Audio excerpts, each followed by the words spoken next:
Hello, Whoopsters.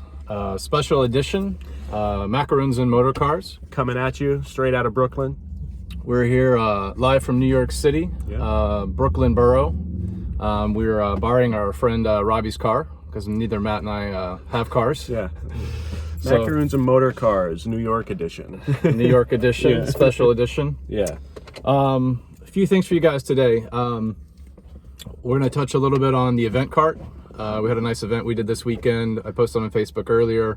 Going to go through some stuff there. Going to give a quick update on some of Matt's activities here recently in the field, which have been continuing to go very well. And then also, one thing I wanted to touch on a little bit today, also just to start, is you're going to hear a lot about culture and the culture we're growing here moving forward, whether it's franchisor or franchisee level of the organization.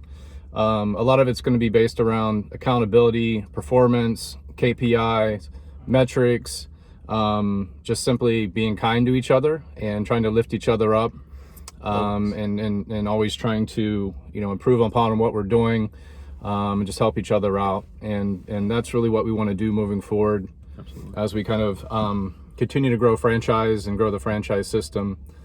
Real quick, we'll talk about also some of the leadership here. Matthew and I both are going to be very visible as we continue to grow.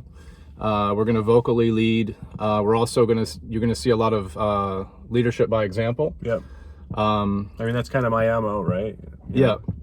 Mine too. I don't think either of us are probably going to be accused of being like Rhodes Scholars anytime soon. Yeah. Get out of your ivory tower. I'm there with you. So at least that's the idea. We're definitely both doers. So we like to get our hands dirty. We like to get out. So you're going to see a lot of leadership by example as well as we can kind of continue to move forward here. But so this past weekend, Matt was in Long Island at Walt Whitman all weekend, starting Thursday or Friday? It's Friday. Yep. Friday, Saturday, Sunday. Friday, Saturday, Sunday. So a couple things. I think you have a few metrics from the weekend. Yeah, of course. So it was Saturday, so it was the 30th. It was this weekend here leading up to what we have Mother's Day coming this weekend. Just to kind of give an idea of how being prepared for the weekend or your week in general or a sales day, and really being prepared to take on and having a solid foundation to stand off of to grow. The Saturday prior, sales for Walt Whitman location were about at $626, with an average sale of about $13.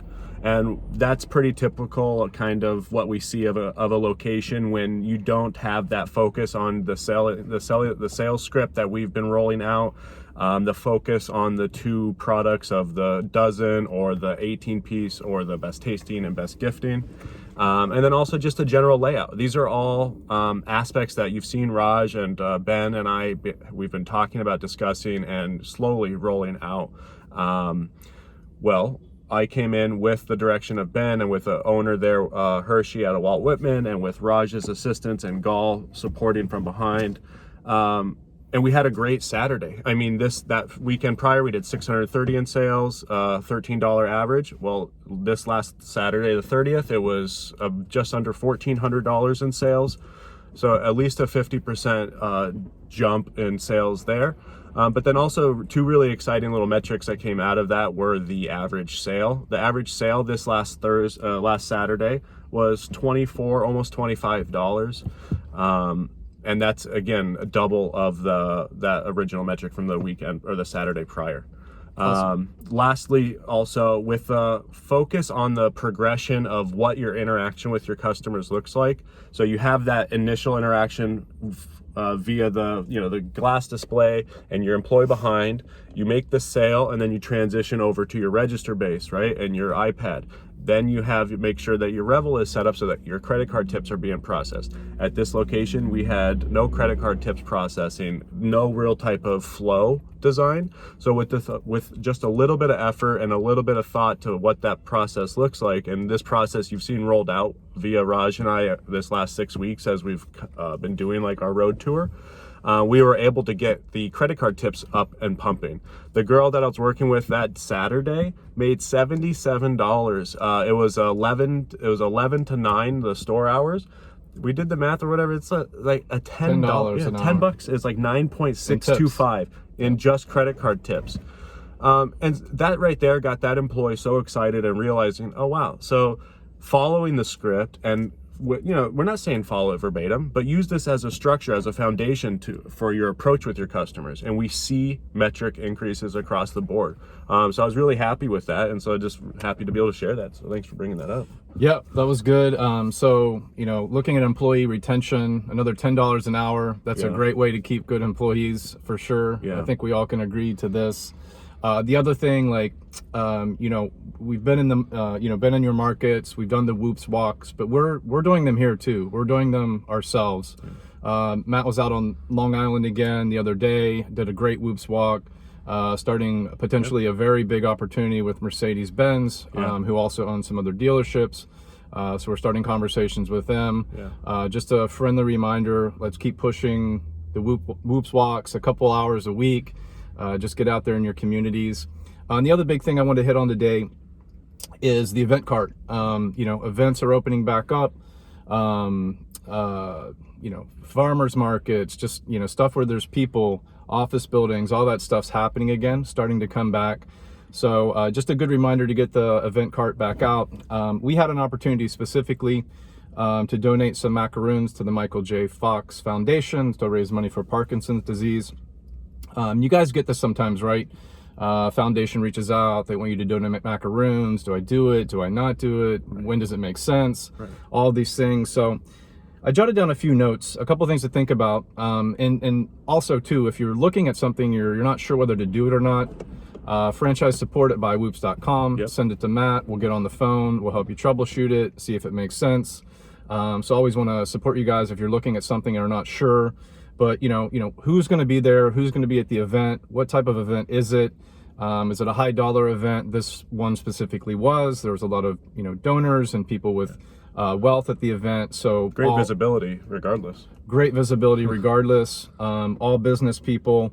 Another thing too, what other vendors are going to be there? Are there 100 vendors? Right. Or are there 5 other vendors? And also, in addition to that, how many people are going to be there, right? So in this case, it's a great ratio. There was 5 vendors and 300, very affluent people. That's a great ratio.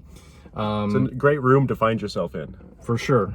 Very good room. So, what does an ROI look like, or what is the ROI on this specific event?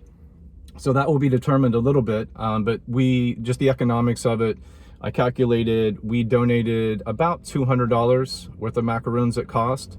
So not crazy. And then we also, we donated our time, right? So set up, the event, pack up in the evening, didn't get home till late, pretty long day for sure. But totally worth it. We met a managing director of a huge insurance agency that we're already in communication with for gifting. We met we got in really close with the people that were running the event. They do a lot of other events. Both of the young ladies running the events worked at hedge fund companies, which do a lot of high-end gifting. We're gonna do dinner or lunch with dinner or lunch, one of the two, sometime soon with them. Some more exciting opportunities there. Probably the big thing that came out of it was always network with the other vendors that are there and the people, again, the people running the event. We met this really cool pasta company. And they're a virtual experience gifting company. So they ship out packets of pasta and they do virtual events. So cool. With their chef, and they're all corporate events. And they do over 1,000 a year. So they thought immediately, what amazing idea to send macaroons with our packets. I mean, perfect. It's exciting. Very exciting. They're coming in the office Friday, and we're going to figure out how we can do business with them the rest of this year. So the time, the product donation on this event will the ROI will be 10x, 20x, something crazy, but very, very cool. So I wanted to just kind of share that with you guys. I want to just as a reminder, let's get the carts out. Yeah. Let's do the whoops walks. Let's get in the community. These are just the fastest ways to like. I mean, the return on your effort is sometimes it's going to be more visible than other times, but still it's that engagement with the brand out. Just get it out there, right? It's whether it's going to turn into a deal that day or whether it turns into a deal by the end of the month. It's still you out there, getting the brand out there, you interacting with your community, and really just making the best of it, right? It's all about this idea of these little wins, right? These little wins really can build up and turn into these great successes, and it's really up to you guys just being out there and doing it. Yep. Yeah, so that was our weekend. It was a great weekend all across the board. Very busy, productive. But guys, that weather's starting to turn. It's starting to get nice out. People are starting to get back outside. So let's do the same, right? Let's do it. Have a great week, guys. Let's rock it. Go Whoopsters. Yeah.